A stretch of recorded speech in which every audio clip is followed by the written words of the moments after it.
Hello, আসসালামু আলাইকুম। Welcome to my page Khaleda Islam. আমি খালেদা ইসলাম, সৌদি আরব থেকে। আজকে আপনাদের জন্য ছোট্ট একটি মিনি ব্লগ নিয়ে এলাম, একটা সুন্দর জায়গার মিনি ব্লগ।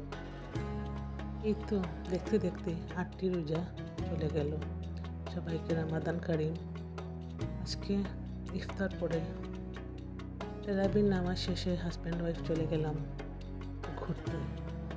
আমাদের বাসার পাশে একটি পার্ক আছে, ইয়ানবু শহরের সবচেয়ে বড় যে পার্কটি, সেই পার্কেতে তাদেরকে নিয়ে যাব। এটা ইয়ানবু শহরের সবচেয়ে বড় পার্ক। তো এইভাবে আমরা চলে যাব নামাজ পড়ে। এই তো আমরা হেঁটে হেঁটে চলে যাচ্ছি, কারণ এটা আমার বাসার খুব পাশেই। তো হাঁটতে হাঁটতে চলে এলাম পার্কে। এখানকার পার্ক কি বলবো, এত সুন্দর মাশাআল্লাহ। সবচেয়ে দেখার বিষয়টা আমার কাছে চোখে পড়েছে এখানের ক্লিনজিংটা। এত ক্লিন, ডিপ ক্লিন যাকে বলা হয়। রাস্তাঘাট, শপ, এভরি প্লেস অনেক ক্লিন, অনেক ক্লিন। যে হাঁটতে হাঁটতে চলে আনলাম পার্কে। এটা পার্কের মেন গেট। অনেক সুন্দর একটি হিস্টোরিয়াল গেট। এই পার্কটির পেছনে অবশ্যই হিস্টোরিয়াল কোনো কাহিনী আছে, আমি ঠিক বলতে পারবো না, বাট শুনেছি একটা হিস্টোরিয়াল স্টোরি আছে। সো এই যে পার্কটি দেখুন, এখানে সবাই নামাজ পড়ে ফ্যামিলি নিয়ে, কাপল বাচ্চা সবাইকে নিয়ে সবাই এখানে ঘুরতে এসেছেন। এখানের ভেতরে ফুটকোর্টও আছে, বাচ্চাদের অনেক খেলাধুলার জিনিস আছে। এক কথায় খুব সুন্দর একটি পার্ক, দেখার মতো। রোডগুলো দেখুন কিভাবে কত পরিষ্কার, ক্লিন। আর এই যে দেখুন পার্কটি, এই যে আমরা আস্তে আস্তে পার্কের ভেতরে ঢুকে যাচ্ছি। এখানে রমজান উপলক্ষে প্রত্যেকটা রাস্তাঘাট, ইভেন পার্ক এত লাইটিং করা হয়েছে যা চোখে পড়ার মতো। এত সুন্দর মাশাআল্লাহ।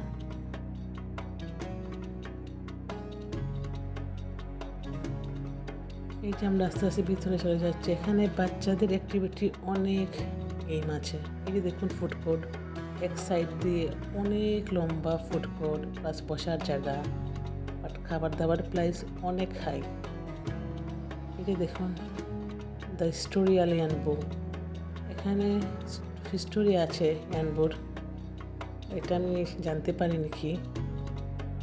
যে এখানে ঢোকার সাথে সাথে এই সাইনবোর্ডটা দেওয়া প্লাস লোগো দেওয়া, খুবই সুন্দর লাইটিং করা।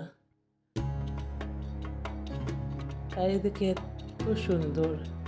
এর ঠিক পাশেই সমুদ্র, অন্ধকারের জন্য দেখা যাচ্ছে না। ঠিক পাশেই সমুদ্র, এখানে বড় বড় জাহাজ এসে থামে। অন্ধকারের জন্য ওই সাইড থেকে ভিডিও কোর্টে আসতেছিল না।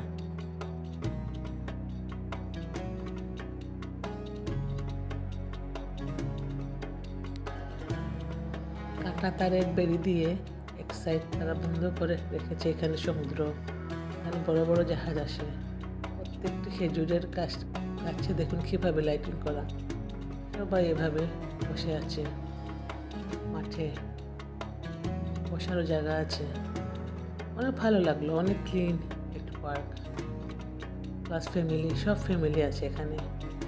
সবাই নামাজ শেষ করে এখানেই এসেছে।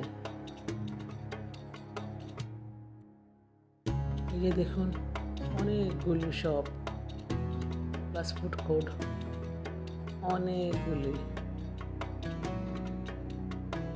এখান থেকে আমি কিছু খাবারও অর্ডার করি, সুইট কর্ন, ফ্রেঞ্চ ফ্রাই, এগুলা।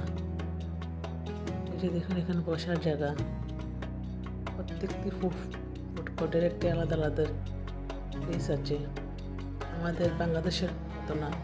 এখানে অনেক সুন্দর করে রাজকীয় স্টাইলে বসার জায়গা, ওপেন প্লেসে। এই দেখুন সোফা দিয়ে খুব সুন্দর করে লাইটিং করে প্রত্যেকটি জায়গাটা এভাবে বসানোর সিস্টেম। প্রত্যেক কাস্টমার এখানে বসে ওরা খাবার এনজয় করতেছিল। তো আমি ওইখানে গিয়ে অর্ডার করলাম।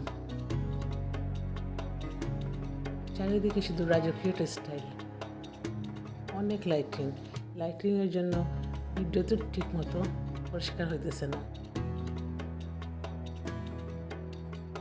এই যে সিটটাতে আমরা বসেছিলাম, অলরেডি আমি খাবার দাবার অর্ডার করে ফেলেছি। লোডেড ফ্রাইস আর সুইট কর্ন অর্ডার করে হাজব্যান্ড ওয়াইফ খেয়ে তারপরে এখন বাহির হয়ে যাব আস্তে আস্তে।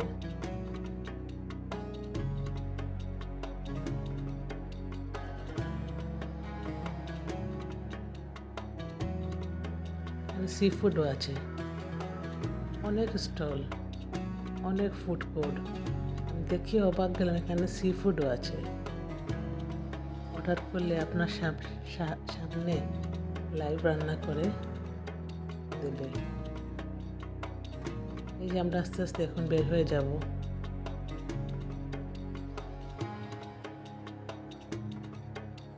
এখানে এত বড় একটা এরিয়ার ভেতরে খাওয়া দাওয়া প্লাস বাচ্চাদের অনেক অ্যাক্টিভিটি, গেমস, বসার জায়গা। সবচেয়ে বড় প্লাস পয়েন্ট হচ্ছে সেই সমুদ্র। সব কিছু মিলিয়ে একটি সুন্দর একটি পার্কটা দেখলাম প্লাস উপভোগ করলাম। বাসার পাশে যে কোনো সময় আমরা যাই, অনেক বড় এরিয়া নিয়ে এই পার্ক। সবাই ভালো থাকবেন, সুস্থ থাকবেন। অবশ্যই কমেন্ট বক্সে জানাবেন ক্যানবু শহরে এই পার্কটি আপনাদের কাছে কেমন লাগলো। সবাইকে আল্লাহ হাফেজ।